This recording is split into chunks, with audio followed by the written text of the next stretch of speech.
when people say, I would love to do that, or that's amazing, but then you also see in their eyes like, you're crazy. And it's just like, I feel crazy. Like, what are we doing? This is insane. Why are we doing this? Welcome to the More Sunsets Please podcast. Have you ever wondered what it would be like to live debt-free, sell it all and live small, travel the country full-time, or raising animals and growing your own food as a sustainable family? My name is Kate, and these are just some of the stories of those who have jumped outside the box and living life on their terms. This is More Sunsets Please. Welcome! I'm so excited to have you here, Kristy. I can't wait to share your story today. Thank you, Kate. I'm really happy to be here too. Good. So first off, tell me, where are you right now? Okay.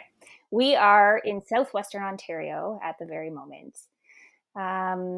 We are from London originally, and I will say the we is my husband, Darren, and we've got 3 girls. Our oldest is 12, then we've got a 10-year-old and a 6-year-old. So you're in London right now. Can you just give us a little backstory of where you guys have been and how you got to where you are right now? Yes, it's a whirlwind. All these stories probably are.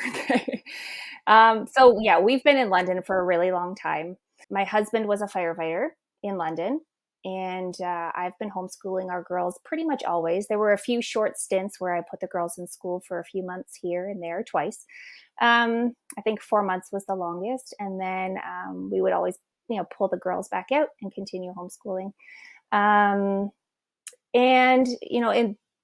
It was the beginning of 2020, but January, and we had decided that it was important for our family to adventure. And up until then, we had been doing the grind, going to work to pay the bills, doing something and then having to find more work to pay the bills. It was just kind of like the regular cycle of things. When January 2020 came, we decided to do an adventure, something that we had always talked about. And for 3 weeks, we went to Hawaii, and it was amazing. We came back from there actually during the time. So that was actually during a season where the kids were in school up until that December. And during that time, it was just so great to connect with the family, to go hiking up these amazing, volcanoes and cliffs and going into the ocean and learning how to surf. And the kids were begging, can we homeschool again? Can we please homeschool? And, me being selfish, didn't want to. I wanted school to work so bad.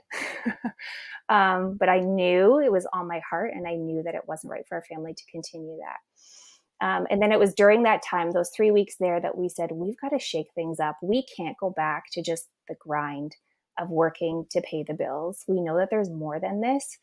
And so we told the kids at the end of that trip, we will be pulling you out of school and we will be continuing to homeschool.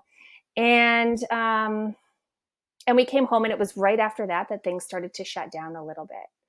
And so it was kind of a great timing to pull our kids from school, because I forget but I think schools were starting to close then anyways, or going online. And so it was just perfect timing that it worked out that way for our family. And where should I go from there? It's like such a whirlwind and so like wildly crazy. And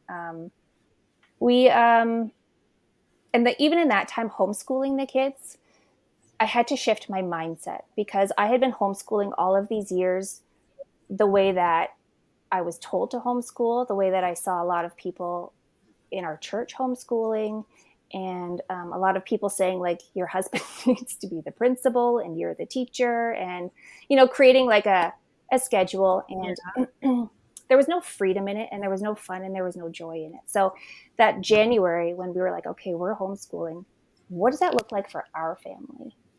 Like, what are we about, and what are we passionate about, and what are our kids passionate about?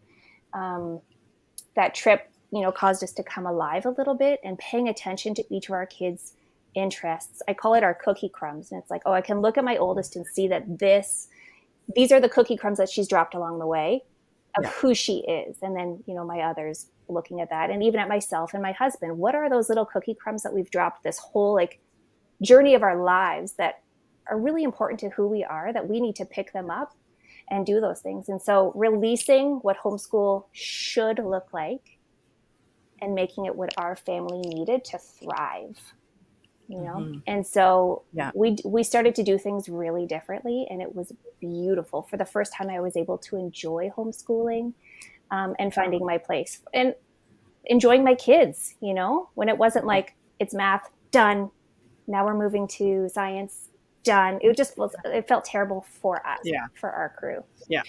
So we found a lot of beauty in that. So when things started to shut down, Darren, as a first responder, started to see a lot more trauma. He had a lot more trauma calls from going to seeing, even like, I should say this, but like, a few suicides a year in the past, just the increase in that with we call it brain health, mental health, and depression.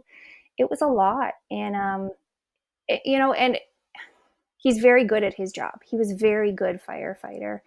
But he also knew that there was more for him on the other side of that.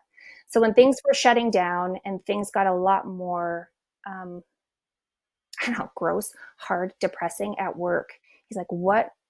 This isn't what I was made to do either. Like, how can we thrive in this season? And we had talked for years. On our vision board was a picture of an RV, but in the picture was like these senior citizens, because we just assumed when we retire, how cool would that be to get an RV and to travel around and kind of see the world? And that vision board was up, and the more he was going to work and coming home, and like, there's more, and as we were starting to enjoy homeschooling and being as a unit, we were like, yeah, there's more for us as a family of 5.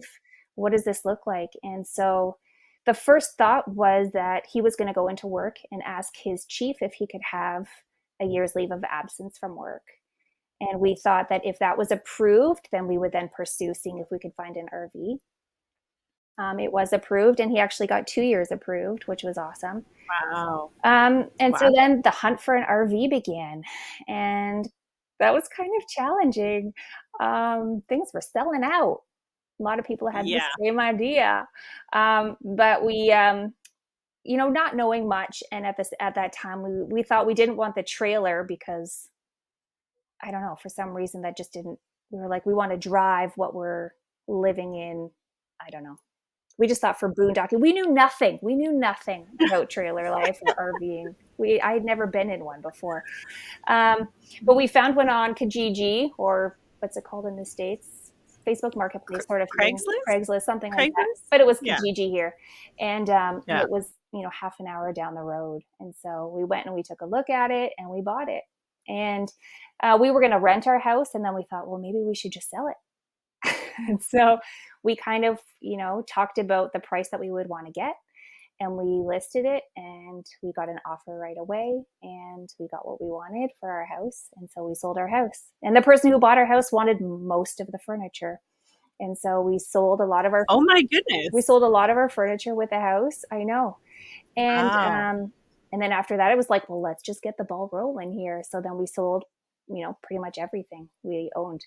We kept what would fit into the RV, and a few boxes of like our memory boxes. We kept that in Darren's parents' basement. We were going to travel Canada. That was the plan, actually, once our house sold and we sold our stuff. We had booked a lot of sites out on Vancouver Island. And as we were getting ready to go, that was when they shut down the province travel. So we couldn't leave. We couldn't get from Ontario into Manitoba. And so we were like, what do we do? And this was May, same timing as you guys, April, May. Yeah. And so we thought, well, let's see if we can figure out how to get it into the States. Darren's a runner. He likes to compete in running, much like yourself. And and so there was a race that we knew of in Tennessee. And so he emailed them and said, can I come and run this race? And it was full. And but they said, we don't have anyone from Canada, so if you're going to come and compete hard, then we'll let you in. Nice. And it's kind of funny how it all worked out too. At our garage sale, we were just selling off the rest of our stuff, our pots and pans and stuff. A neighbor came over and she said, how are you getting into the States? And I said, I don't know, we have to figure it out. And she said, well, my boss has a private plane, And if you guys want to, he can probably fly you over. And I think it was like within 4 or 5 days, maybe a week, I forget. But we had to get on a private plane and fly over into Detroit. What was that, a 35-minute flight or something like that? Yeah. And then we had to pay to have someone drive our RV over because we weren't allowed to do that. Right. And then we just met them at the airport and we were like, all right. And we drove to Tennessee for a race. Yeah. That was the beginning How of the crazy is journey. that? I How know. crazy is that? I didn't know that you randomly met this person. I thought you hired out the flight. Oh, I didn't no. think it was just like some person who was like, "Hey, yeah, Yeah. I got a connection. I'll hook you Yeah. up." Yeah. It was wild. It's one of those like That many is. answer to prayers, how like everything just kind of Mhm. came into place. Yeah. That's incredible. Yeah. So you got across the border, We got did the across the race, border. Yep. We and did then the what? race. And then we just started driving. It was one of those, and now what? Exactly. We ran the race and that was it. We knew that we had 2 years leave of absence from work. And so we didn't know. We were like, how long are we going to be here? 3 months? Are we going to use the full 6 that we're allowed in the States? And so, yeah, we started driving. We really enjoyed Tennessee. So we stayed in that area for a little bit. There were some just like wild, miraculous connections. And there's something about being in the Bible Belt. Like they're just so beautiful. We had so many dinner invites come over and we met these people once or twice, the freezer section of Costco, like just like wild connections of people just welcoming you in. So we built a beautiful community pretty quickly. And then the struggle became, trying to find campsites because we didn't have anything booked. We had everything booked in Canada, Yeah. forgetting July 4th was like a thing in the States. And so like having nowhere to go. Yeah, we just started driving. So we did a lot of those states. We did Tennessee, Georgia, Florida. We just kind of traveled around, made it over to Texas. And then while we were in Tennessee, we were going to head over to Arkansas for a bit. And we did. We loved it there too. Surprisingly, I Mm. didn't think I would like Arkansas, but I loved it there.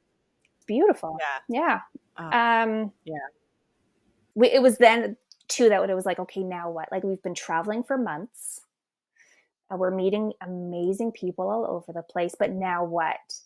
And my oldest, she does struggle with the inconsistency, with the not knowing. And that's part of the tough part of moving out in faith. It's, you have 5 different personalities for our family to take into consideration.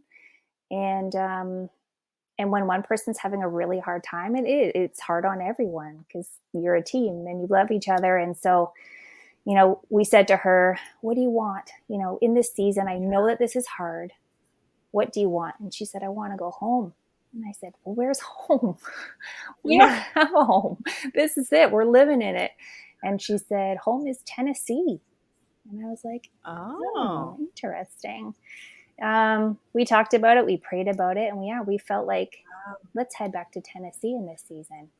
This was before the house? This was before the house. Wow. So you guys stayed in Tennessee where with the RV? Because this was before I met you, so I don't know this part of the story. So This, where did you stay? so we Just a had traveled. campground there? Oh yeah. Yep. Different campgrounds. Okay. Yeah. But we had traveled a bunch of states, maybe 8 states or so. Yeah. We met you in Texas. And then after Yeah. that, we went to Arkansas. And it was Yeah. in that state that we said, what do we do now? Mm-hmm. Yeah. And she Okay. said, yeah, I want to go home, which is Tennessee, which was kind of a wild thing from the mouths of babes, right? Yeah. Right? Yeah. So, I mean, we took that into consideration. She is not our decision maker. That would be, we are her parents. Yeah. But Yeah. we definitely took that into consideration because that place had felt home as we entered it. Yeah. And so we started to drive back to Tennessee, and we just went very prayerfully, like, Lord, if you want us here, can you make it abundantly clear, please? I can tell you, as we drove back in, we went to the campsite, and I had said to Darren, I think I just need like half a day just to I like to journal and write things out. And I am an introvert, so I like to just kind of process by myself. And that's hard to do in an RV. And so someone had mentioned on our travels, you should check out this coffee shop in Tennessee. If you go back, it's got great brick floors. And I was like, oh man, I love brick floors, like ambiance.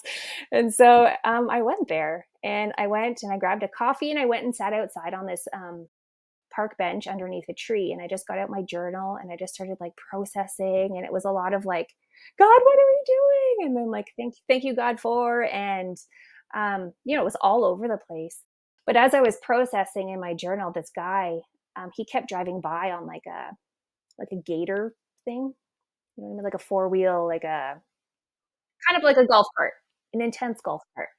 And he was driving slowly back and forth and like, I don't know. And then he eventually stopped and pulled over and came over to me and he said, "Are you okay?" And I said, "Yeah, am I not allowed to sit here?" He's like, "Oh, no, you're allowed to sit here." He's like, the point of these park benches is for community and friendship. And if you ever see someone sitting alone on these park benches, it's just kind of like someone to come over and just make sure everyone's doing okay. And I was like, "Oh yeah, I'm good, but thank you." And he's like, "Tell me your story." So I was just telling him a little bit about our story, and he's like, "Oh no, you're meant to be here. You like God has called you here. Like this is where you're supposed to be." And um, he just stopped and he like prayed for me. Like who Wow. does that? It was so wild. And his wife is Canadian, and so he gave me her number and we connected. And anyways, it's just like a wild story. And so it was just like okay, from having my daughter say, "Well, I want to go home to Tennessee," which is not home for us.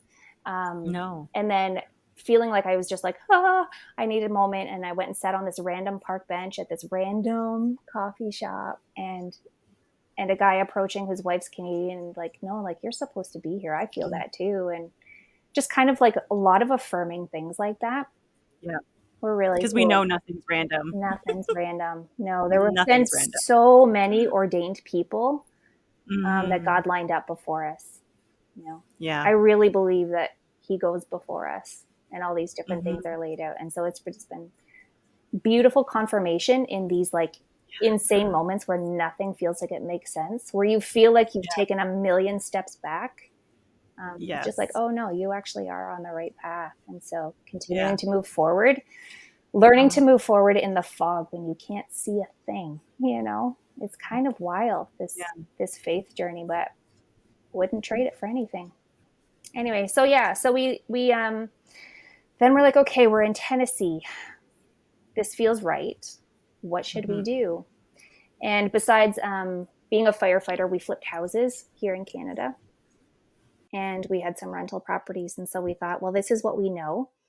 So let's do it and let's see if we can buy a house. And people said, "Oh, you can't. You just can't buy a house here." It was in that really hot market, when everyone's outbidding houses by $100,000 and such. And we saw this one house and it was disgusting, which is like perfect for us. This nasty green shag carpets and everything was wood paneling ceilings and everything. It was perfect for us. um, and we put in an offer with three other offers and it was below asking price, but it was what we could do.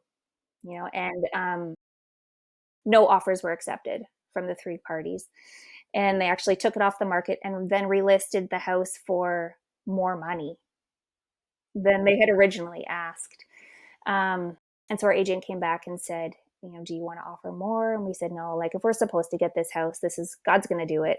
And we just have to release it because, we've offered what we can."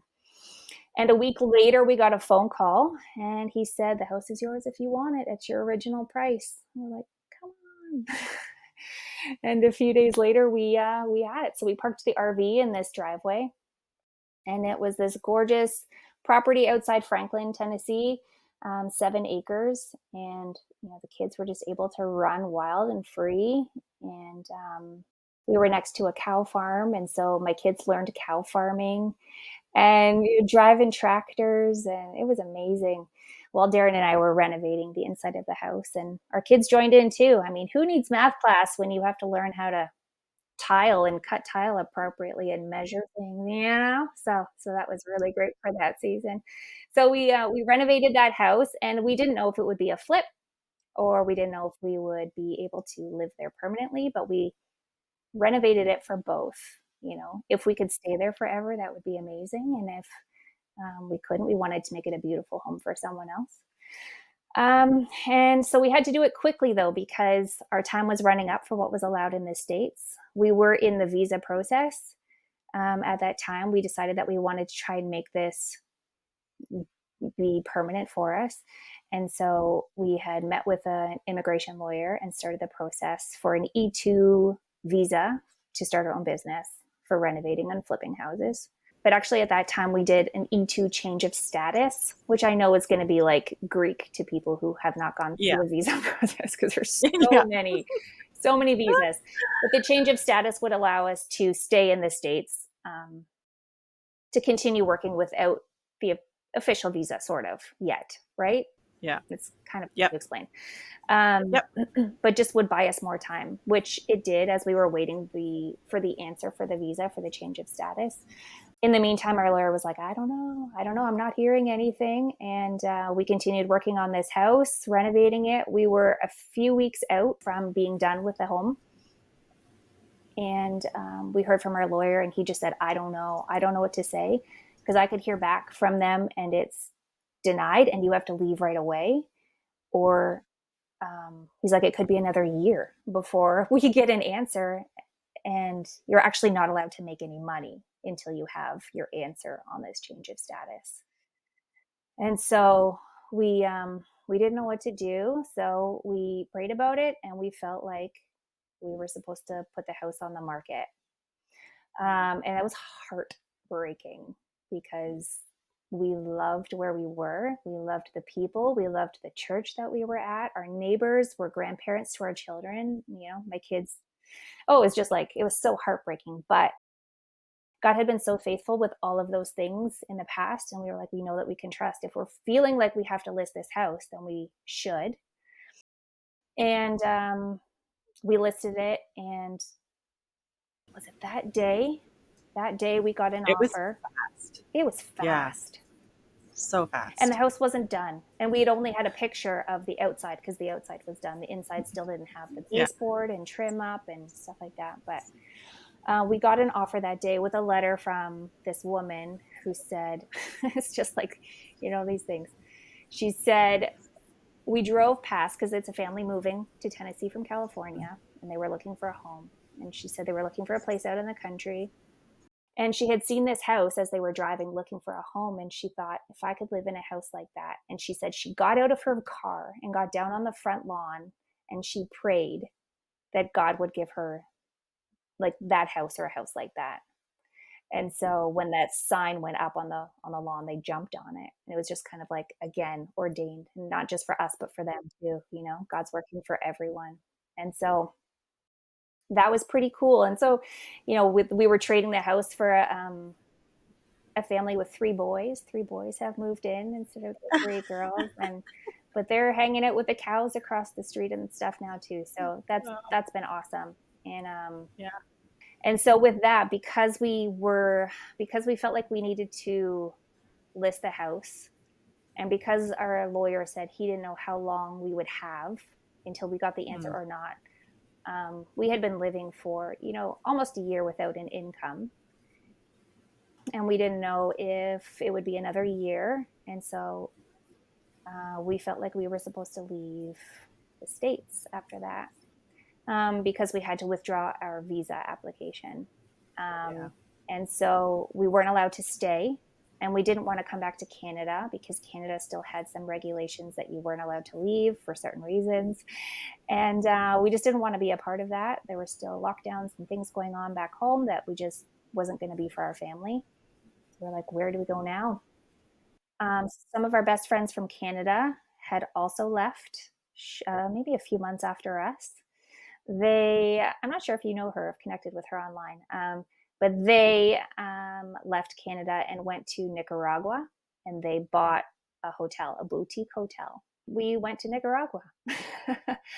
We had to leave so quick, getting that trim up in the house for that family. Like, houses were closing just so quickly, and so we just had to like boom, boom, boom, get it up and get the house done, and then we left. It was just like a really quick, not even saying goodbye to everyone. It was so emotional, such an emotional journey.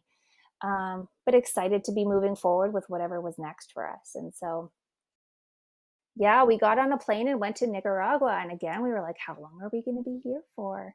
But we had such a beautiful connection with friends and staying at their hotel for a little bit. Popoyo, Nicaragua is it's gorgeous. It's beautiful.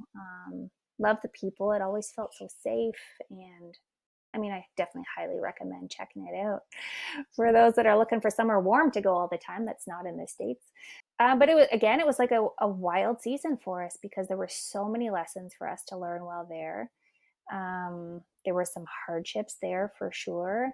But again, it was just like a beautiful time of kind of like refining us individually and as a family what is important to us, um, our values, our goals, our family mission, our dreams, just having these conversations and having the time to do that. And to do it on the Pacific Ocean wasn't the worst. Yeah. And so, I mean, that was a really cool season too. So we were just there for 3 months. But you had even said when you were in Nicaragua that you felt like there was doors closing. This is not this is not where you were meant to be long term, right? That this was just your season. In Nicaragua. Or do you Yeah, mean in the States? in Nicaragua. Yeah, I mean, we knew that Nicaragua wasn't where we were going to be long term pretty quickly. Um, Yeah. we are people, and not that there's not people there, people. But we went like not speaking a lick of Spanish, Yes. and where we landed, yeah, there's just not. It's great for people if you know how to surf, which we didn't, and we're like Yeah. we tried, so points for Yeah, right. that. Just like never got good, but No. we're really good at picking up shells and like stuff like Yeah. that. Right? Like it felt like vacation. You're on vacation It did feel from vacation, everything but that it you was a just did. lot It of was soul vacation. work. Yeah, it was that was Yeah. a time to just like, okay, so we left Canada for reasons that the vibe of where the country was going, it just wasn't fitting our family anymore, and we needed to leave, and we were able to before you weren't allowed to leave Canada. The States was so beautiful for that season, like learning. It's so wild, like when you step out away from the people from the job, from like your safe income, from all of the responsibilities that come with it, you're able to just like stop and say, okay, who am I? Who are we as a family? What again, and I'm saying this again, but what are our values? What do we believe in? Like we've been told this all our lives and we just accepted it as truth. Do we actually believe that? Like does that align with who we are?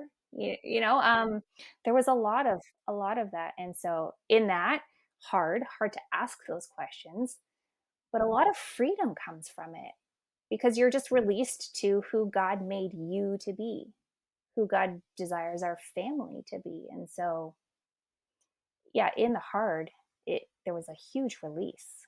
So that was awesome. So, yeah, Tennessee was great for that because we were able to ask a lot of questions and meet a lot of people who, were strangers to us, but quickly became family who challenged us on a lot of stuff. And that was amazing. And then, yeah, that season we knew had to come to an end. And then we had our Nicaragua season, and that was like a really big faith shaping time for us. There's a lot of, you know, I'm going to say like a real spiritual vibe to Nicaragua.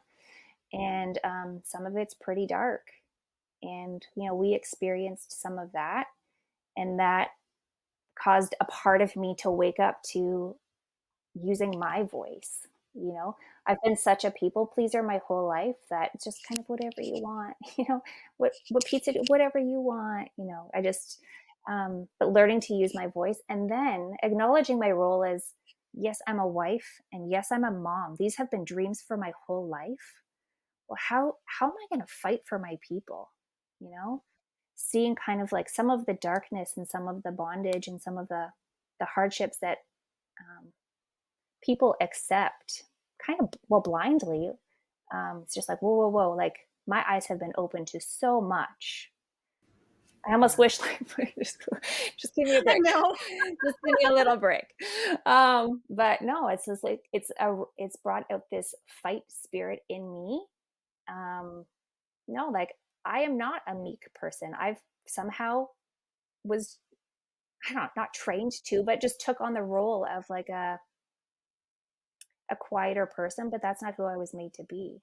There's a warrior spirit in me for my marriage and for my kids. And after 3 months in Nicaragua, yeah, we just felt like we were supposed to move on to the next thing. We knew that that chapter was coming to an end.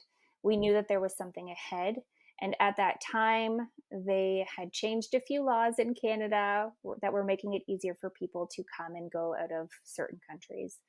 And so, we hadn't seen our family in over a year, and we thought, let's take this opportunity just to head back for a quick visit to Canada.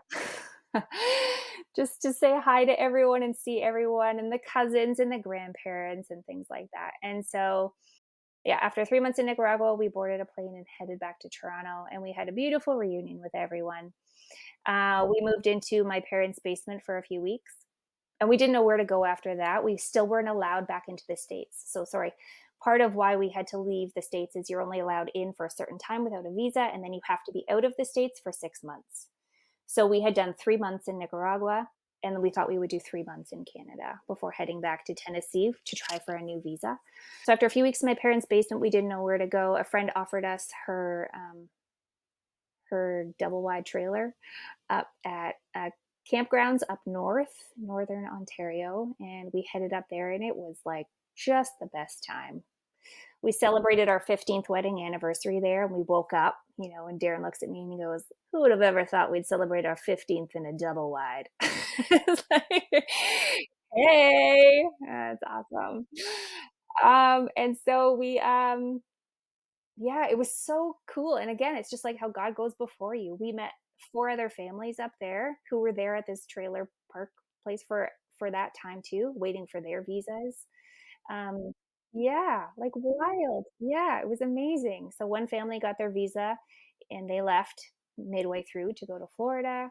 Another family got there shortly afterwards and they're in Kentucky. And another family's heading out to actually South Africa for a while. And but anyways, all of these like beautiful families and connections for my kids, and all homeschooling. And so it was just such a cool time. And after that, let me think. Oh, the campground shut down because it got cold. Started to snow, snowing in October, and we've got friends here. So this is where we are now. We've got friends here who have a cottage, and they offered us to stay at their cottage while we renovate it for them. And so that's where we are now. Now the 6 months came when we were allowed to enter the States again. Here it gets juicy. Um, Lean in, everyone. oh man, we're looking at a criminal. We did begin the process for our basic E2 visa, which is an entrepreneurial visa to start our own business for house flipping and renovation.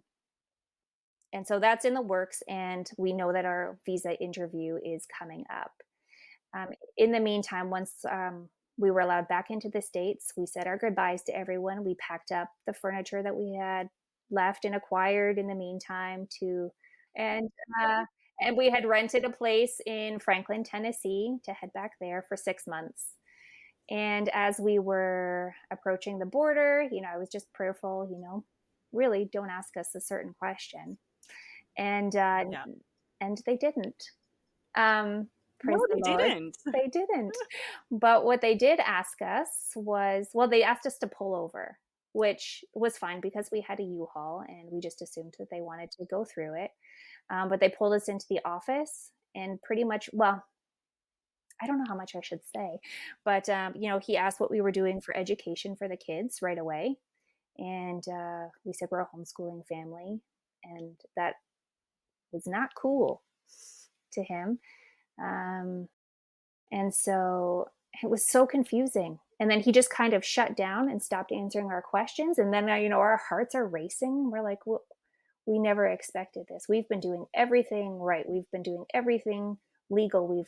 The lawyer, we've done everything. But he said that because we had applied for a visa, but it wasn't accepted yet, we were entering the country illegally. and he was banning us from being entered into the States. And I mean, I feel like it still doesn't make sense to me because I feel like our relationship is that with like Canada and the States is that you're allowed in 6 months of the year. Like we said, what if we were snowbirds going to set up an apartment for 6 months? Because that's, I mean, we showed them like our lease is only for 6 months. And then he said, well, we just can't believe you that you'll leave when your time is up. And I mean, that was just on him. That was his decision. And I maybe if we had someone different, it might have worked out differently. But that was the guy we were supposed to get, you know? And so we sat in there for 2 hours while we were fingerprinted and had our photos taken and had to sign paperwork with our kids' names on it that we were being arrested for illegally entering the country.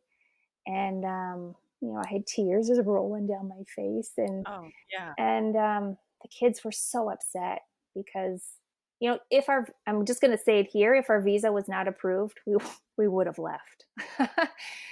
We wouldn't have stayed. Anyway, so that was kind of a wild time. It was pouring rain, of course, just the perfect mood. And yeah, we were turned around and they put bans on our passports. So we still have to figure that out. Yeah, we drove back and we pulled up into Darren's parents' house and we're back. And didn't still are kind of like in a waiting game. So our visa interview is next month. And here's the thing. We know that we're going to be okay. If our visa's approved, amazing. We're going to come back down to the States and try and make a go of it there. If our visa's denied, I don't know where we're going to end up. I have no idea, but I know that we're going to be okay. We've been blindsided so many times in the past 2 years, but the blessings that have come out of it, the friendships that have come out of it, the way that our faith has grown because of it, our relationship with our kids is so beautiful because of it. So we're going to be okay. Um, the waiting is hard. The unknown is hard. And, this is where I feel like I fail. It's like I can't answer my kids, you know? I'm like, I don't know. I don't know. Yeah. I know you want a bedroom. I know you want to sleep on your own mattress. I don't know where or when. I don't know. And I get tired of saying that. And, sometimes I do have a little temper tantrum with the Lord. And I'm like, even recently I went back into the bedroom that we have here and I was just like, God, I'm so mad. I am so mad. And I just listed off, 50 things that I'm mad about. And it just kind of was like, "Blah, blah, blah, blah." And I was like, okay, thanks for hearing me out. We're, Yes. we're good. And so, and like, even to have my kids see me do that, I'm not losing my mind. I'm being honest. And my middle, I was able to she was sad. And I went and sat with her in the closet here and she was crying, but then she was able to do that too. I'm so mad Yes. that I'm not in the dance class that I was signed up for. And I'm so mad that, I don't have my bedroom. And yeah, our dog passed away recently. And we'd said, when we get settled, we'll get a new pet, family pet. And so, like, so mad that that's like been put off. And that, I don't know, there's grace in that. Our kids are seeing us fight for them and we're fighting for what's right and what's true and being obedient to what's being put before us. And, what else can we do? We feel like this is the journey we're supposed to be on. If I had known it would be this hard, would I have done it? Probably. Yeah, I think I definitely would have. But I would have been more cautious and I wouldn't have been able to enjoy it as much because I'd be waiting for the hardships. "Oh, I know one's coming soon." I should say this too, about at some point when we were renovating that house in Tennessee, um, Yeah. Darren felt like he was supposed to quit his job, not just take the 2 years leave of absence. He was supposed to release that Mm. position to someone else. And so we were sitting in a half renovated kitchen at I think a counter with no or at like a cupboard with no countertop on it yet. And Okay. And Yeah. we just propped up the laptop while he typed up an email to his chief, and just like, I'm done.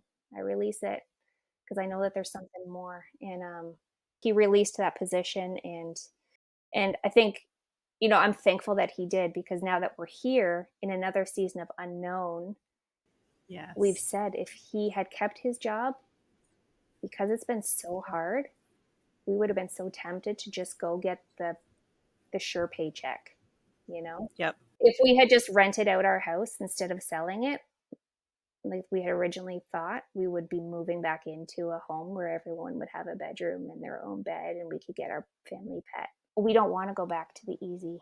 The hard has been so worth it. And so it's exciting. Isn't that wild to say? It's like I'm saying to you, like, I'm so mad. I love it. I know. I love this It's so life. messy, but the growth in this has been what's so worth it, Yeah. Oh, right? Like the absolutely. growth through it all, and the growth in everything, the growth in your family, the growth in your spiritual relationship, your growth as a couple, your growth in faith, faith, faith, faith, faith. Like I can't say that enough. Just your growth in faith has been worth it, Oh, because yeah. prior to this, I know for me, I would have tried to control every situation and tried to make everything work the way that I felt it was supposed to work, Mhm. versus, okay, I'm just leaving this to faith that this is going to unfold how it's supposed to. We're going to hit the roadblocks where we're supposed to hit the roadblocks. We're going to have a door open where the door is supposed to open. We are going to completely trust where God is leading us, because we're putting all our faith in Him that it's going to unfold how it's supposed to. Mhm. Because, and that doesn't mean it's going to be easy. Right. We both know Yeah. this. It's not easy, Right.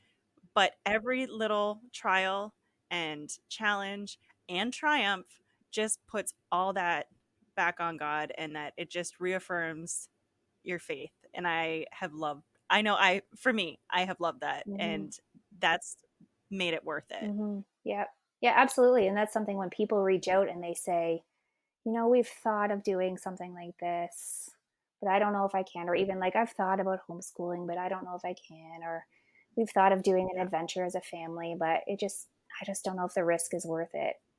Yes, it is. Mm, If it's been placed always. on your heart, pay attention to Hmm. that. Pay attention to that nudge, because if you don't, you're missing out. You're missing out. You might have Yeah. you might not have as many roadblocks as you have, or I have, or other Mm. people. We know lots of people. We've met lots of people on this Yeah. journey who it's come together Yeah. easy peasy lemon squeezy. You bet. Yeah. But even in that, like, I'm not jealous, because No. that's their story. And their story is Yeah. beautiful for lots of other reasons and hard for lots of other reasons. And Mhm. yeah, our story is beautiful for so many reasons. And training your eyes to look for the beautiful and the miraculous Yeah. in the midst of the hard Mm. and the trials, that's been Yeah. that's been an awesome thing for our family. Okay, this week has sucked. Yeah. What's something we can celebrate? Yeah. Hmm. Having that, and having the tiny space, and having this intentional part of our life has, like you said, put so much purpose into our family and growth into our family, that no regrets, no matter how challenging it is. Right. Yeah. It is. You have to be honest and say that. I mean, I will be honest and say we think about it from time to time when we're in those valley seasons. Could we just go back? Do you wish that we hadn't done this? Like, why do we even have those conversations? But we do. Do you wish that you hadn't quit your job? Do you wish, you could get your job back? And I think that's okay to have those conversations, but it's just how you have to process it sometimes. Yeah. You know, Well, it's almost to validate that if you stayed, what would have happened, right. right? That Yeah. you have to process out loud with your partner, with your kids, with whatever the situation is, to go, okay, well, if I didn't quit my job, I really wish I didn't. Well, then what would have happened? How would the outcome have been? And you almost have to process that out loud to go, nope, I wasn't meant to be there. This outcome is so much better. Right. You know what would have happened no for matter how us? challenging it is. If Darren hadn't quit his Yeah. job, if we hadn't purchased an RV, if we hadn't listened to that nudge, nothing would have changed. We would be the Yep. same people. Yeah. Um, maybe more sad. I don't know, because of like walking through what lockdowns did to so many people and families, Oh, and yeah. just always knowing that we didn't do what we felt we were supposed to do. So living in that Yeah. little bit of like, oh, that regret. So I Yeah. know that if we hadn't moved, if we hadn't quit our job, we yeah, we would be the same people. And so I'm really thankful, for sure. That's so true. Mhm. That's so true. Mhm. And I keep hearing about that season, the winter of 2020, 2021, or was it 21 to 22? 21 Yeah. to 22. Last winter was That apparently winter bad. was so bad. Yeah. And I know so many Yeah. friends back home who caved on things they said they would never do, Yeah. who struggled more than ever with depression, Yeah. and so many that picked up alcohol Yeah. as their comfort. Yeah. So many, so many, so many who did things that they never said they would do. Yeah. But those lockdowns, they messed with so many. And I know even if that was the only season that we were gone, and if we have to go back after this, whatever, if we were just gone for that one season, I'm so grateful Yeah. just to have not had, especially my teen, go through that, Yeah. because I know he wouldn't have come out the other side. And we all know the risks of caving for young men. So Yeah. I, Mhm. so grateful. Yeah. We're doing the right thing. The hard thing, Yeah. the right thing is often the hard thing, right? Is that the saying? Mm. Did I just make that up? Yeah. Tag me on it. Even if you did, it works. Wisdom from me. Yeah, yeah. The right thing is often so hard. And that's because you grow through it, because you don't Yeah. stay the same. No. And that's probably the biggest theme throughout all of these conversations that I've had so far. And your conversation number 10. Mhm. And out of all 10 of these conversations so far, every single one comes back to the growth is hard and difficult, but if you don't change, you'll never grow. Yeah. Something along those Yeah. lines. Probably better how you said No. it. But but same thing, that in order to grow, you have to change. And in order to Yeah. change, you have to go through the You hard. have to try. You And have to step out. You have to do yeah, something different. Yeah. yes. Yes. Even if it's Exactly. being even if it is sitting down at your dinner table, which you don't often do. That can probably feel Yes. hard and awkward for families who don't do that. Yeah. Having Yeah. conversations, keeping the TV off, that could be the hard that some Mhm. people have to try and do. But, Darren and I, we say choose your hard, because, you know, um, staying in a job that you don't like is hard. Quitting to go do what excites you is hard. Choose your hard, you know? Living in 200 square feet is hard. living living in a house in lockdowns, working so hard to pay the bills, that's hard. Choose your hard, you know? It's rewarding to live it out. Now, when you look back at this one heck of a story over the last 2, 3 years, you had some crazy hurdles that we talked about, some crazy challenges.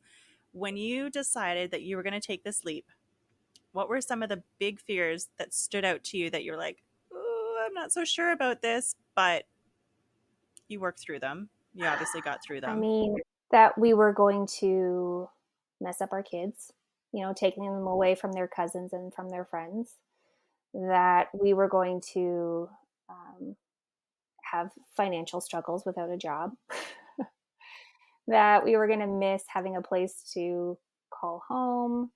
And I think the biggest would have been so funny, worried about what other people would think. That was a big fear, our It's not families. a lie. No, yeah, yeah. It's Yeah. just, it's funny because, as we started to tell people that this was what we were going to do, almost everyone said, I would love to do something like that. Yes. But, Yes. but I can't because, Yeah. and, Insert. right. And it's just like, Yeah. oh, I can't because of my job. And it's like, well, we also had to quit our job. Oh, I couldn't because, whatever. Yep. All the excuses will always be there. When people say, I would love to do that, or that's amazing. But then you also see in their eyes, like, you're crazy. And it's just like, I feel crazy. I feel crazy. Like, what are we doing? This is insane. Why are we doing this? But yeah, it was more just disappointing the people who had been our biggest supports, leaving those people who had been our biggest supports, and then watching friendships change because the decisions that we were making didn't align with theirs. And so, um, yeah, we got some emails and we were unfriended by some family members and friends because of um, our values and the decisions we were making. Um, and that hurt. But then I've also just had to release that too. Like, that's their journey and this is ours. So, yeah, my biggest fears would have been disappointing. And then, like, how are we going to provide for ourselves? Because we don't know what we're going to do. Yeah. And how have you worked through those now that you have been gone, moving through this journey? We call it family and friends. Friends that are family and friends that are cousins. And we've got them all over Canada and the United States Uh, now. And our family's awesome. I'm not saying family, I mean friends, but it has some of it has yeah. changed, some of it has shifted.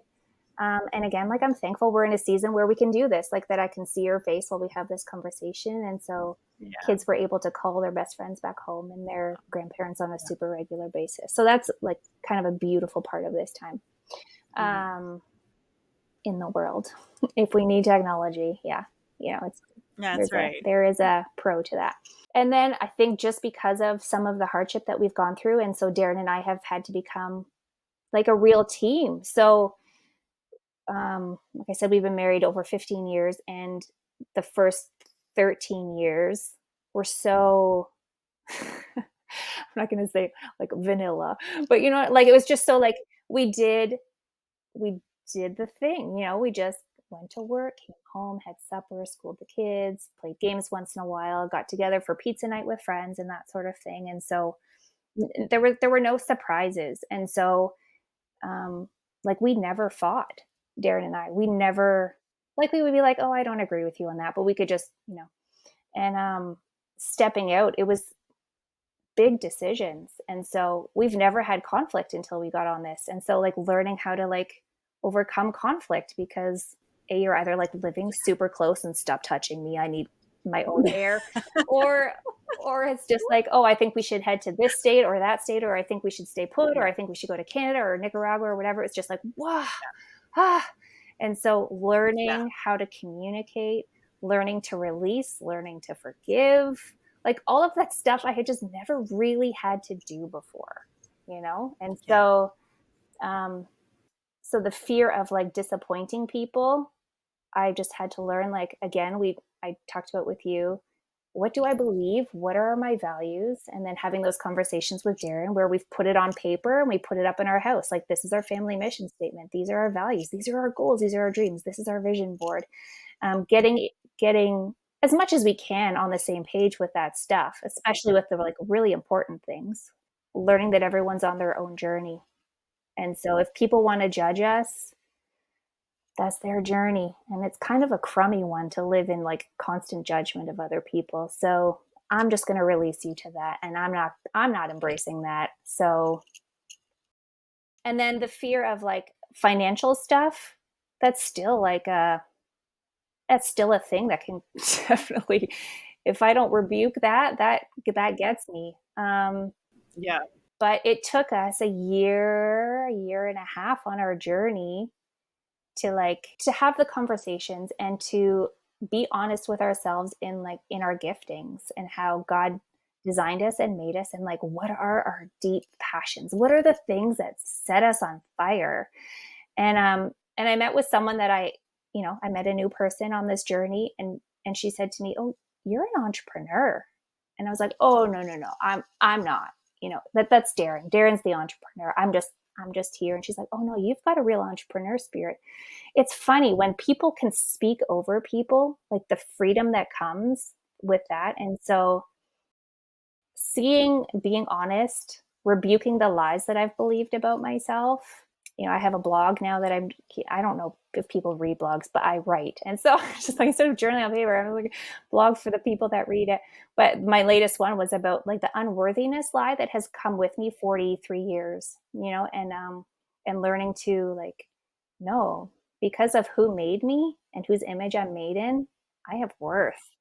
And so rebuking that lie, like there's just so much like, oh man, like God, what have you made me to do? So the income part, it's like, okay, so we're starting to put together some God-given dreams of things that we can do to make money. And it's really exciting. And so Darren is an entrepreneur. He always has been. And he's rolling with something now. He's starting a new business. At this point, it's called Breathe 911. And it's working with first responders. Darren was a police officer first before he was a firefighter. And so he worked in emergency services 16 or 17 years. And so he wants to work with first responders to deal with a lot of the trauma but a lot of like the negative stories that we feed ourselves. It's very hard, stressful work. And there's a lot of brokenness in self, in marriage, alcoholism, a lot of heart attacks right after retirement. And so he wants to help these first responders be the best they can be, to rewrite their stories and make them positive. And Darren does a lot of breath work and weird, cold tubs and, that kind of stuff. But when you have a negative story, your breath is just caught here and you can't live fully. And so just like reworking like how we breathe, how we tell our stories, rewriting our stories. So that's called Breathe 911. And that's been awesome. So he's meeting with, I don't know, today he had a Breathe 911 event and he had a dozen guys show up to do some breath work and to get in a cold tub, but to start working through their stories. So he's trying to figure out how to make that a business. And I think that's just kind of a beautiful vision that he wants to work with people that he worked with to, yeah. Anyways. And then, just to be like, okay, this is how God has wired me. And these are some of my interests and my passions. And how can I use this to like love people, honor the Lord in it, and make an income? And it just feels, again, scary, but there's something to it, right? Mm-hmm. Yeah. Were you fearful to start a podcast? 100%. Yes. Every day I get out here, I'm like, there's this thing in my face and people are going to see my face. I'm not a camera person. No. And I feel like this is where imposter steps in, Yes. right? Because I've listened to podcasts a lot. Yeah. And they all sound so smooth and they all have that radio voice and they don't laugh 99% of the time like I do at the end of every sentence, right? Like it's one of those that it's like, well, am I really made for this? But on the same token, it just feels so right because I get to have these conversations with people that I admire, people that I love, people that I've met along this crazy path that have gone through some amazing things that I know others need to hear. Mm-hmm. Others need to hear these stories, and just being the platform to get, like you out sharing your story. And even if there's just one little nugget in there that just sits with somebody that they were meant to hear at that time, Mm-hmm. and then have it tickle at the back of their mind, Mm-hmm. that gets them going. Because I know that's what worked for us. Mm-hmm. That, I was looking at RV life for 6 years prior to jumping out and doing this. Yeah. And I watched all these big accounts and them jumping out and doing this life and living. And I knew the ins and outs of RV life. I knew how to travel. I knew how to plan. I knew how to dump a black tank. I knew how to check this. Like I knew how to do all this stuff, but I never took the leap. Oh, wow. I never took the leap. Yeah. I listened to all the podcasts, never took the leap. But it was just this one tickle in the back of one podcast of one guy saying one thing as a guest, not as the host, but as the guest on the podcast, that I was just like, oh, ding, ding, Mike, we could do that. And that was enough. Yeah. Just that one little So if it just helps one person, Right. that's what keeps me Yeah. going, and get over this fear and get over the I'm not worthy, I'm not good enough, I don't have the best setup, I don't have the best editing skills, I don't have the best software, I don't have the best blah, blah, blah.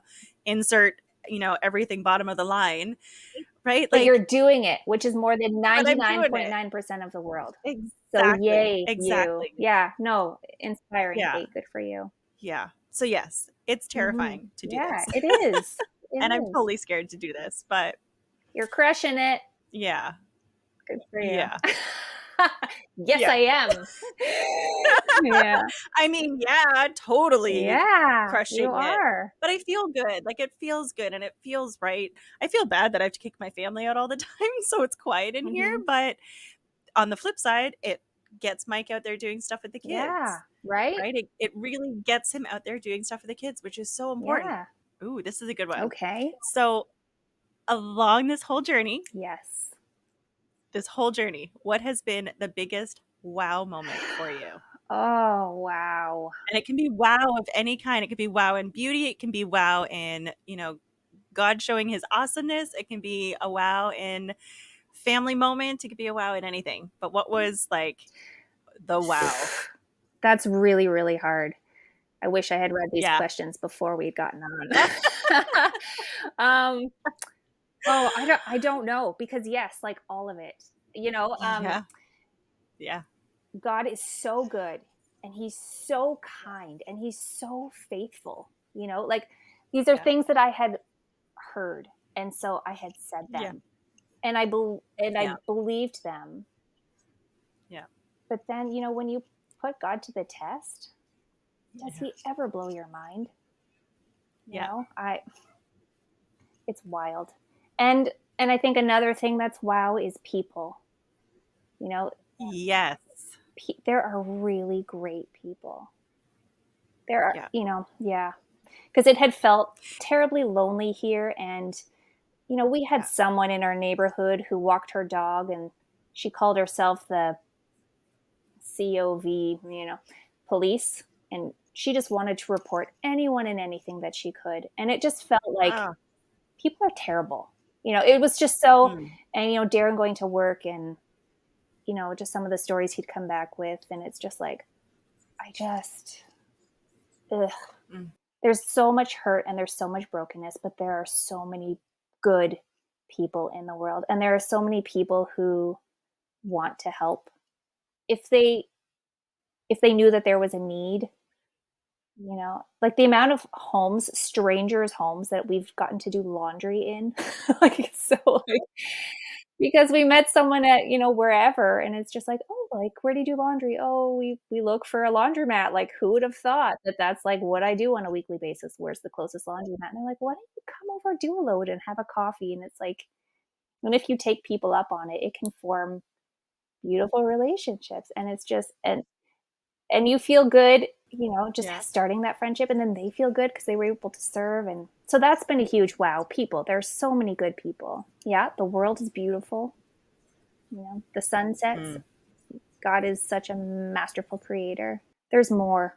There's more for people, which is another wow. We're so small-minded and we're so closed off to risk because we've been taught to be fearful. As a mom, I've paid attention to how much I said, "Oh, be careful. Oh, don't. Oh, be careful. Oh, don't get. Oh, I'll get it for." It's just like we're just taught to be risk adverse, Yeah. and so when Yeah. you step out, there's so much more. The world becomes bigger. The world becomes brighter. Everything is. I don't know. I want people to believe in themselves. I want people to shut down the lies that the enemy wants us to believe. And the big wow is when you start rebuking those lies, your world just blows up. Yeah. How's that for some Yeah. wows? There's more. I mean, there's a wow in some of the relationships and some of the like on my Yeah. knees, like sobbing, like, God, where are you moments? It's just like, bing, it's just like there have been so many of those miraculous wow moments that all of Yeah. this is so worth it. Mm-hmm. It's funny that you say the people, though, because I still remember clear as day every single person that before we left that said, I can't believe you're going to the States and especially to Texas because they're all racists and Yes. they're all gun carriers and you're going to die. Yep. Oh, we Like, were that's told the literally exact what they same said to thing. us. You're going to get shot. You can't go. Right? Oh, And I'm like, thank you. so you're Hmm. more afraid of the guns and the racism than you are of us getting COVID as unvaccinated people. Like, Yeah. apparently that was a bigger fear for them. But Yeah. when, like you said, when we hit the South, especially everywhere across the South, people have been so welcoming, so ready and willing and offering out of nowhere to pray for us. And we don't ask. We don't ask. They just, like you and the guy at the bench, that they just offer it up. And Yeah. it's like, it's funny because I said to someone, I don't even remember where or when, but just that it's a different kind of Christianity here. And I don't know how to explain that Oh, yeah. other than it's so different. And I feel like, and I said it the other day in my stories about being a watered down Christian, that I felt like my whole life I was a very watered down Christian, not wanting to offend anybody. But that's not the point of being Christian. The point is to offend those so that they change, right? But not in Yes. like a rude, Yeah. nasty way. But Yeah. you're meant to hold firm to your values Yeah. so that it causes others to think a little more and go, Yeah. Hmm. and change, Yeah. right? So it's Yeah. just, yeah, the people have been phenomenal, phenomenal. Even when we thought we were going to be homeless, we didn't have this spot, there was others who offered up their homes, their driveways, their whatever, so that we would have somewhere to stay if need be. None of it's long term, so Yeah. it's not like we can go there right now, but um, it's just been it's been incredible. The people have been incredible. Yeah. The provisions have been incredible. Typically, experiences along a journey can really change us. Can you pinpoint anywhere along your journey that you can say this changed us? There's no going back. Wow. I think so. Coming over to the States, the first thing we did was that race for Darren. And that was a last man standing race. So what it Oh, is you run loops until there's one man still running loops. And and it's an elevation hill loop. It's a yeah. 2 mile loop. Anyway, so it was a wild race. And Darren ran for 9.5 hours, and then he didn't make it. So you have to make it to like a cutoff time on a cutoff time to begin the loop again for the next minutes. Anyways, the winner was it was like 38 hours or something running nonstop. So to move from Canada to this race in Tennessee, where in Canada at the time, people were still afraid to connect, or like there was just so much fear. To see the race, to see the amount of people that were coming along and supporting each other, and the life that was there, and the love. And there was a creek there, so in the middle of the race, they stopped and did like a baptism for anyone. It was just this wild, beautiful, do hard things, push the limits. There's You Yeah. can do so much more than you think you're capable of. Yeah. And you have people who don't even know you who are going to come around and support you. Like that was a life changing moment for our family, where we were like, we can't go back to the everyday grind. We can't. There's more out here. Like he's not going to do those races on a super regular basis, but when we do, they are so impactful for our kids to come along and like go make smoothies for people just to give them like, oh man, there's nothing like community and pushing limits and challenging and being around people who push you and challenge you and believe in you. So that was the Yeah. moment for us. It was right after we crossed the border that we're like, oh wow, people are alive. There are people out there who are doing things, and you can find your group and you can find your tribe, and they might be spread out all over the world for you, but don't feel like you're alone. Make a phone call, send a text. People want to be there for each other. And yeah, so that was like, yeah, we can't go back to the norm. Mm-mm. We're forever changed. That's incredible. Mm-hmm. 36 hours though. He went 36 36 hours, the other guy. something. Yeah, it's wild. And it was kind of cool. There's a documentary coming out about it. There's an awesome guy who's this world-class documentary filmmaker. So he was making one on this race. And Oh, was he? yeah, so it'll be coming out probably soon. Yeah, it was wild. It was wild. Yeah. So Is it that the guy who won, is he the one that you guys connected with again at one point? yeah, yeah, he's in Rome, Yeah. Georgia. Chad Wright is his name. He's got an awesome Yeah. podcast as well. He's an ex-Navy SEAL. Now, how has this journey changed your family as a whole? Um, we're a team. We call ourselves Team Janzen. You know, we are each other's people, and we are encouragers. We are not afraid to take risks. We believe in our goals and each other's goals, and we hold each other accountable to pursuing that stuff. So that's it. And like knowing. So my oldest, she'll never be a mathematician. She just won't. But her skills communicating with people, she's she should be, I mean, she's a genius. And her ability to love on people with special needs or animals, her compassion is out of this world. And so when we know that about our people, because we spend time together, we can encourage and nurture that in her. And the same for each of my kids. And I see that I know Darren more now. We're not just going to work and coming home and having dinner and then heading out. Like I see his character and I see his giftings, and to be able to support him in them and encourage him in it and then call him on it sometimes, and because that's not who you are, and he does the same for me, which, irks me, but no, it's awesome. Yeah. So like our faith in each other has grown as well. Team Jansen. Mhm. And you touched a little bit on your marriage. So this has done good things for your marriage? It has done good things for our marriage because, yeah, I said like we had never had conflict before. We had never had really tough conversations until we stepped out, and it's shaken all of our beliefs and it's refined it, and so now we know what we're fighting for, and we know our truth, and we're definitely closer because of it, even though there's been more conflict than ever before. It's just again, in those struggles there's growth, and so yeah, it's been hard but good. Yeah. Yeah. Mm-hmm. But it's funny when people say, we never fought. We don't fight. We don't fight. We're not a fighting couple. Mm-hmm. Like, you have to disagree Yeah.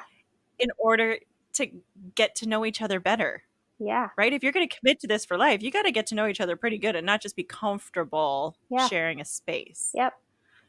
Yeah, I think that's one So, of the not dangers of the normal, but you just get mhm, so used to ignore that pull, ignoring the yeah, call, ignoring how you feel, that everything just kind yeah, of becomes burr. So fighting for that stuff too. It's okay to have the fire and the yeah. passion because yeah, it brings you to life. Okay, so we know that every journey has highs and lows. Mm-hmm. Uh-huh, get ready for this one. Okay. What has been what has been your highest high and your lowest low? Because no journey's flat, obviously. These journeys are not flat, but there's definitely been some low points, and I'd love for you to share what have been some of your low points, and maybe you worked through them, maybe you didn't. But let's start with the lows before we get to the highs. Our lows on this journey. Um, I mean, the most recent one that comes to mind obviously is not getting into the States when we thought we were allowed to. That felt like a real punch to the gut, that was like really never expected that. And so we thought we were moving forward with what God was calling us to next. And we were. We just didn't get the result that we thought would come with the obedience of it. And so that felt like a real low. Being here, in this season of unknown feels hard. But like I said, we're okay. We're going to be okay. Another low would have been, I think, traveling and just not having the consistency, not knowing where we were going next with campsites, as we've talked about. That's hard. that can create a real sense of like lostness of, Yes. I don't know, like we might just have to actually sleep in a Cracker Barrel parking lot tonight. We done it. and, Yep. and we survived, Yeah. and that did feel like a low again when I couldn't answer the kids, when we didn't have a goal. We were just like moving where we felt we were supposed to, but we weren't moving towards anything that we knew. Like there was no concrete anything. That felt like a low. And just seeing the kids struggle in that. So, Yeah. one more than the others, but again, that's just, we're all wired differently. And so Yeah. that felt like a real low too. I mean, and there would have been lots of days where it's just like, oh gosh, like I don't, what, lost, this feels brutal. Let's just go back. All of those quit days, those are our lows. But, thankfully, I mean, I think people would look at us right now and feel like should be in a season of low. We're just choosing to not, you know, we gave ourselves our 24 hours to be mad and upset. And then, now, okay, like what can we learn from this? We're obviously here for a reason. We obviously didn't get into the States when we thought we should be, for a reason. So what can we learn? What can we do? How can we grow? How do we get to laugh and enjoy this? How do we get to make memories? So I'm sure, like, if I thought about it, I'd be like, oh, this was a low, this was a low. But I think thankfully I forget a lot of them. Right. Yeah, because they've all turned out okay. Yeah. Yeah, Yeah. Well, and they come with clarity after. So, totally. like you said, you gave yourself 24 hours to be in that low. Yeah, And then your clarity is like, okay, yeah, this is where we're supposed to be. What's yep. next? Hmm. Yeah, I Yeah. saw someone. So when we got turned back around, we had our 24 hours of like, and then the next day we went to the grocery store to get food and such, and I saw someone that I knew, and was just like, hey, how are you? And she had heard what had happened before I saw her at the grocery store, but I saw her again later that week. She said, I just couldn't believe that you were smiling, and I was like, that's like the greatest compliment that you could actually give me. Yeah, maybe to the world I shouldn't be smiling, but I'm not gonna let this get me.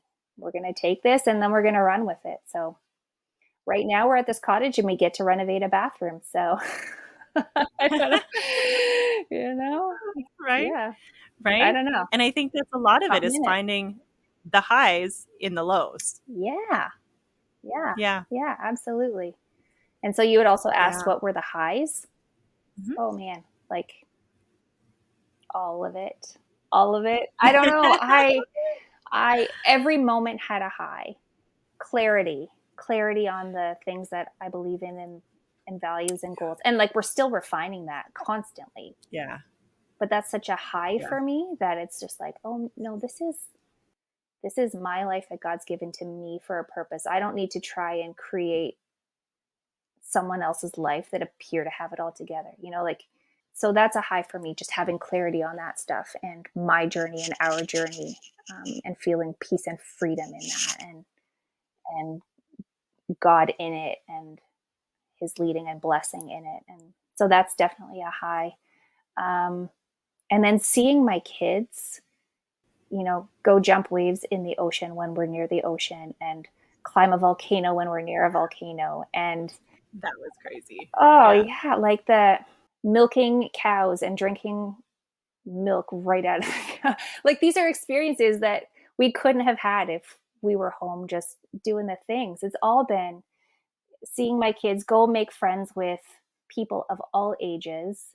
And I don't it's those are the highs, seeing my kids come alive and seeing them get to experience some wild things. And I know someone we know posted yesterday that the classroom has no walls, and that's been such a beautiful Yeah. thing for us. Yeah. And yeah, I mean, those are some of my big highs for sure. Yeah. Now, what does the future look like for you guys? Girl, I had to go there. yeah. So for the next 6 weeks, we're renovating a bathroom. It won't take us that long. We're renovating a bathroom and finishing a renovation in a garage here to turn it into a suite. And Nice. then we've got our visa interview end of March. So a lot of it is kind of dependent. And like I said earlier, when that interview comes, we're going to go in okay. If they say you've been Yes. approved for 2 years, we're going to say, okay. If they Yeah. say you've been approved for 5 years, we're like, all right. And if they say you've been Yeah. denied, we're like, okay.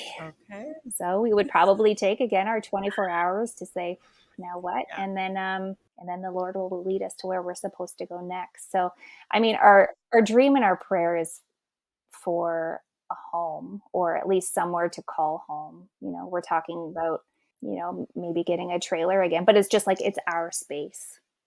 And so yeah, that's something that we're talking about. That would be a desire for us to have our own space, not counting on people to keep finding us somewhere to go. I mean, the God's done that and it's been awesome. But and then yeah, Darren's working on his business, his Breathe 911, PTSD, finding your voice, and yeah, and then I'm dreaming about, it's kind of funny how God just does things.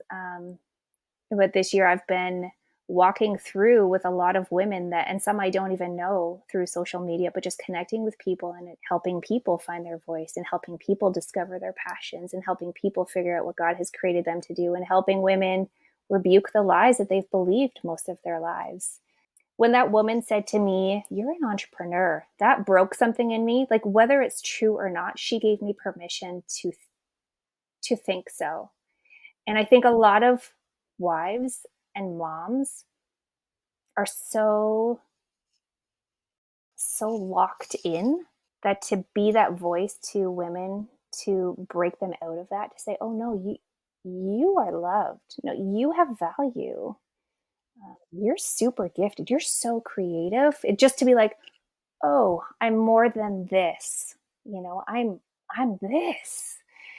Just the way you say it. And so yeah, it's been an honor to just kind of being able to, like, not hate, I don't like the word coach so much, but catalyst is kind of the word that I'm using, helping people just kind of Yeah. like, and so figuring out Yeah. how to make that be more of a thing that I have more time to do, because Yeah. I've experienced so much freedom in that, having someone walk with me and speak life over me, that, yeah, I want to be able to do that for other wives and moms too. So, I Yeah. mean, that's going to be part of the future, I think, I know. And I just think that that's what God has called me to, and Yeah.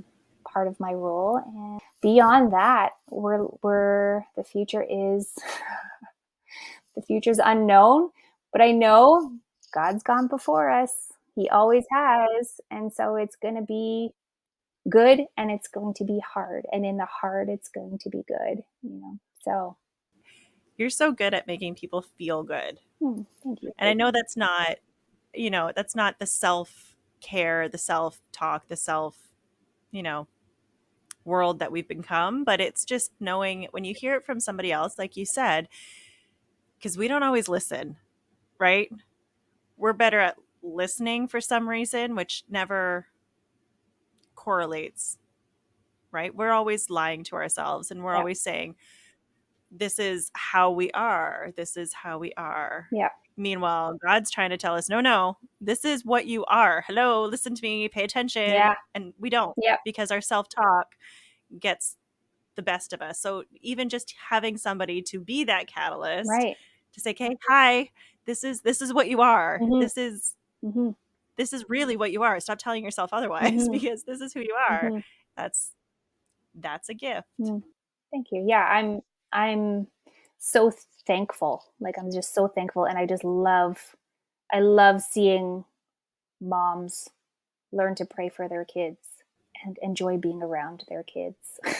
Yeah. And I love Yeah. seeing wives um, take the role of that teammate, you know, as an honor and not a drag that it can feel like sometimes, or the world tells us, or every TV show tells us.